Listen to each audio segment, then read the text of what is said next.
Hey, everybody. I'll go ahead and give you guys a minute to jump on, anybody that might be so inclined. For those of you that are just joining us or that are watching this pre-recorded, we are going through 20,000 Leagues Under the Sea, doing some light literary analysis, but mostly this is just a chance for me to keep together with my students, for you guys to come in, chat with each other, and all the rest of that. I see I got one person, Jerry, right? No? Okay. So hopefully we'll get a couple more people. In the meantime, I'll give you guys a quick summary and then we'll jump on. So far, we are in just getting into the rising action of the story. So the setup is there's some kind of sea monster that's been destroying ships left and right. There's a possibility that it's man-made, but most people are agreeing that it is a sea monster, some kind of narwhal that is going out and destroying ships.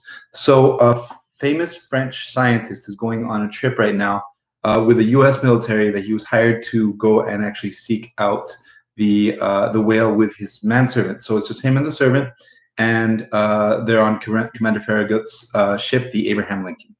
So let's go ahead and get started. Commander Farragut was a fine seaman, worthy of the frigate he commanded.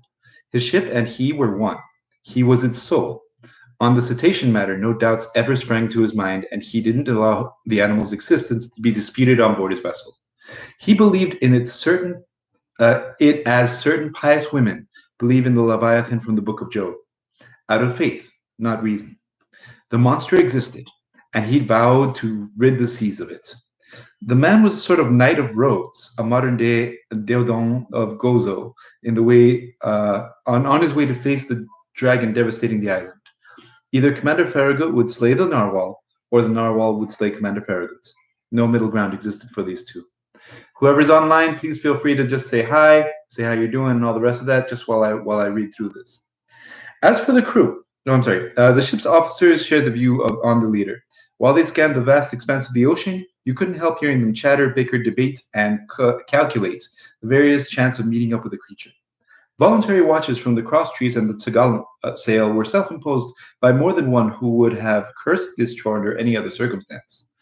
As often as the sun swept over its daily arc, the masts were populated with seamen whose feet itched and couldn't hold still to the planking of the deck below. And the Abraham Lincoln steam post hadn't even cut the suspicious waters of the Pacific. Some random gamer, okay. Who would call me senpai? Who are you? Well, feel free to answer while I'm reading. As for me, I wasn't far behind the others, as I delegated to nobody my share in the daily watching. Our frigate would have had 50 good reasons for rechristening itself the Argus, after the mythological beast with 100 eyes. The lone rebel among us was Conseil, who was the servant, who seemed completely uninterested in the issue exciting us and was out of step with the overall enthusiasm on board. As I said, Commander Farragut had carefully equipped his ship with the proper gear for catching a gigantic cetacean. No whaling vessel could have been better armed. We had every known mechanism, from the hand-hurled harpoon to the blunderbuss that fired barbed arrows and a duck gun with exploding bullets. Mounted on the forecastle was the new and improved breech-loading cannon with a heavy barrel and a narrow bore, a weapon that would figure in the Universal Exhibition of 1867. So remember, this is the 1800s. Made in America, this invaluable instrument could fire a 9-pound conical projectile in average distance of 10 miles without the least bother. So the Abraham Lincoln was not lacking in engines of destruction. But there was still more. There was Ned Land, the king of harpooners. Gifted with a rare manual ability, Ned Land was a Canadian with no equal in the perilous trade. Skill, poise, daring, and shrewdness were virtues possessed to a high degree, and it took an unusually crafty right whale or an exceptionally sly sperm whale to dodge the thrusts of his harpoon.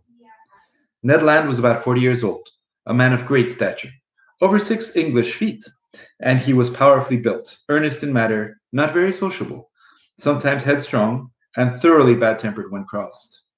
His looks caught your attention, above all his sharp eyes, which gave an odd intensity to his facial expression. To this way of thinking, Commander Farragut had made a wise move in hiring on this man. With his eye and throwing arm, he was worth all the crew by himself. I can't do better than to compare him to a high-powered telescope that could double as a cannon, always ready to fire away. A Canadian is practically a Frenchman. And as unsociable as Ned Land was, I must admit, I took a definite he took a definite liking to me. You know I don't have favorites. Um, no doubt it was my nationality that attracted him. It was a chance for him to speak, and for me to hear that old 16th century dialect used by the Rabelais and still spoken in some Canadian provinces. The Harpooner's family originated in Quebec, and they were already a line of bold fishermen back in the days when this town belonged to France. Little by little, Ned grew fond of chatting, and I loved hearing tales of his adventures in the polar seas. He described his fishing trips and battles with great natural lyricism. His tales took the form of an epic poem, and I felt like I was hearing some Canadian Homer spilling the Iliad out in the high Arctic regions. You guys should definitely know about the Iliad by now. That was Homer, the first part before we got to the Odyssey, which we didn't actually read, but you should be aware from our conversations before. I'm writing of this bold companion as I know him today, because we've become old friends, bonding in that permanent comradeship, born and cemented only during the most fearful crises. Ah, my gallant Ned, all I ask is to live 100 years more, the longer to remember you. Now, what were Ned Land's views on the matter of the marine monster? I must admit that he flatly didn't believe in the unicorn. That's what they're calling it, because, narwhal. And he was the only man who didn't share the overall conviction on board. He avoided even dealing with the topic, for which I felt compelled to take him to task on one day.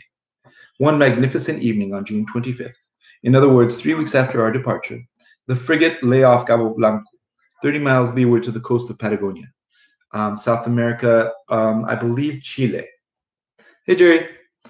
Um, we crossed the Tropic of Capricorn, and the Straits of Magellan opened less than 700 miles to the south. Before the week was out, the Abraham Lincoln would be plowing the waves of the Pacific. Seated on the afterdeck, Ned Land and I chatted about this and that, looking at the mysterious sea whose depths were still beyond the reach of human eyes. Quite naturally, I led our conversation around to the giant unicorn, and I weighed our expedition's various chances of success and failure. Then, seeing that Ned just let me talk without saying much himself, I went at him more directly. Ned, I asked him, how can you still doubt the existence of the cetacean we're after? Do you have any specific reasons for being so skeptical? Excuse me. The harpooner looked at me for a few seconds before replying, slapped his broad forehead in one of the standard gestures, shut his eyes, and collected his thoughts, and finally said, just maybe, Professor Arundel. But Ned, you're a professional whaler, a man who's acquainted with all the big marine mammals. Your mind should easily accept the theory of this enormous cetacean. You should be the last one to doubt it under the circumstances such as these. That's where you're wrong, Professor, Ned replied. It's all very well for the man on the streets to think of the oversized comets in outer space, or prehistoric monsters living inside the Earth. But no astronomer or geologist believes in such phantoms. The same goes for whalers. I've hunted plenty of cetaceans. I've harpooned a large number. I've killed quite a few. But no matter how powerful and well armed they are, neither their tails nor their tusks could puncture the sheet iron plates of a steamer. Even so, Ned, people talk of the vessels that the narwhal tusk has cleaned right through. Wooden ships, maybe, the Canadian replied, but I've never seen the like. So till I have proof to the contrary, I'll deny that baleen whales, sperm whales, or unicorns can do any such thing. Listen to me, Ned. No, Professor. I'll go along with anything you want except that. Some gigantic devilfish, maybe? Less likely, Ned. A devilfish is simply a mollusk. It's basically like a little clam. And the name itself hints at a semi-liquid flesh because it's the Latin meaning soft one.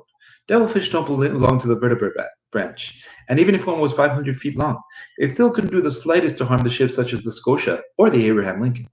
Consequently, the feats of krakens or other monsters of that ilk must be relegated to the realm of fish stories. So, Mr. Naturalist, Ned Land continued in mocking tone, you'll just keep on believing in the existence of some enormous cetacean? Yes, Ned, I repeat it, with a conviction based on reasoning from the facts. I believe that the existence of the mammal with a mighty organism, belonging to the vertebrate branch, like baleen whales, sperm whales, or dolphins, armed with a tusk, made of a horn that has tremendous penetrating power. The harpooner put in, shaking his head with the attitude of a man who isn't open to being persuaded. Note well, my fine Canadian, I went on, if there is such an animal, if it lives deep in the ocean, if it frequents local liquid strata located a couple miles under the surface of the water, it needs to have an organism so strong that it defies all comparison. And why such a mighty organism? Ned asked. Because it takes incalculable strength just to live in those deep strata and withstand the pressure. Really, said Ned, tipping me away. Really, and I can easily prove it to you with a few figures. Bosh, Ned countered. You can make figures do anything you want. In business, Ned, but not in mathematics. Hear me out.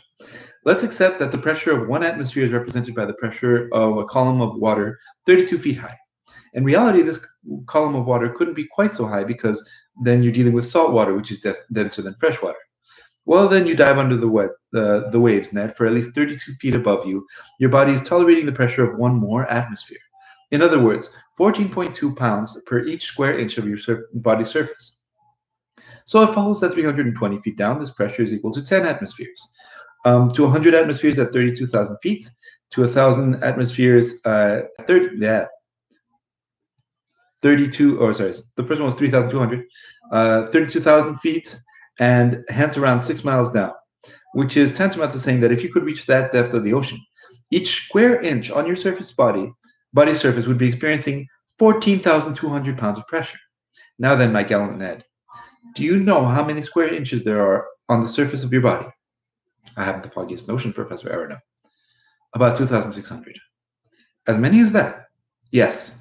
And since the atmospheric pressures actually weigh slightly more than that 14.2 pounds per square inch, right now your 2,600 pounds per square inch are tolerating 3,800 and 730 pounds.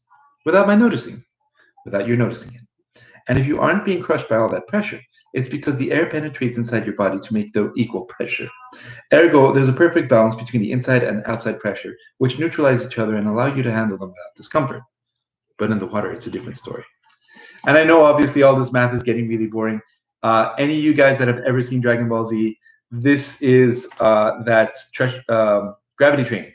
It's that same idea about like more atmospheres of pressure on your body means that you have to be stronger and bigger in order to survive it. So, yes, I see, said Ned, getting more interested. Because the water surrounds me, but it doesn't penetrate me. Yes, exactly, Ned. Hence, 32 feet below the surface of the sea, you'll experience a pressure of 38,730 pounds.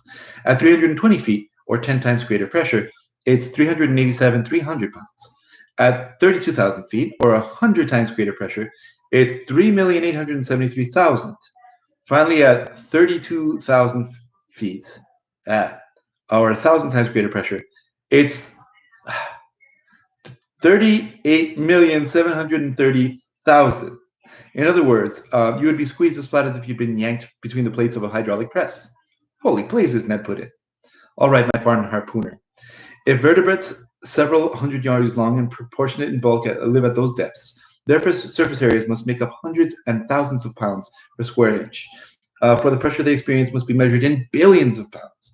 Figure it out for yourself then. What resistant bone structure and what a mighty organism it would need to be to withstand such pressure.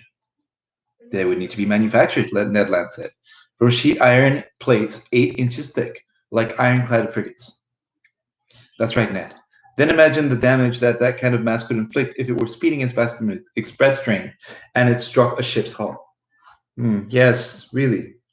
Maybe, the Canadian replied, staggered by these figures, but still not ready to give in. Well, have I persuaded you?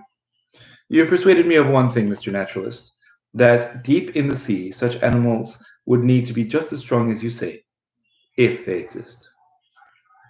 But if they don't exist, you stubborn harpooner, how would you explain the accident that happened on the Scotia? It's maybe, Ned said, hesitating. Go on, because it just couldn't be true, the Canadian replied, not realizing he just aped a famous catchphrase from the scientist Argo. But his answer didn't prove a thing, other than how bullheaded the harpooner could be. That day, I did not go at him again.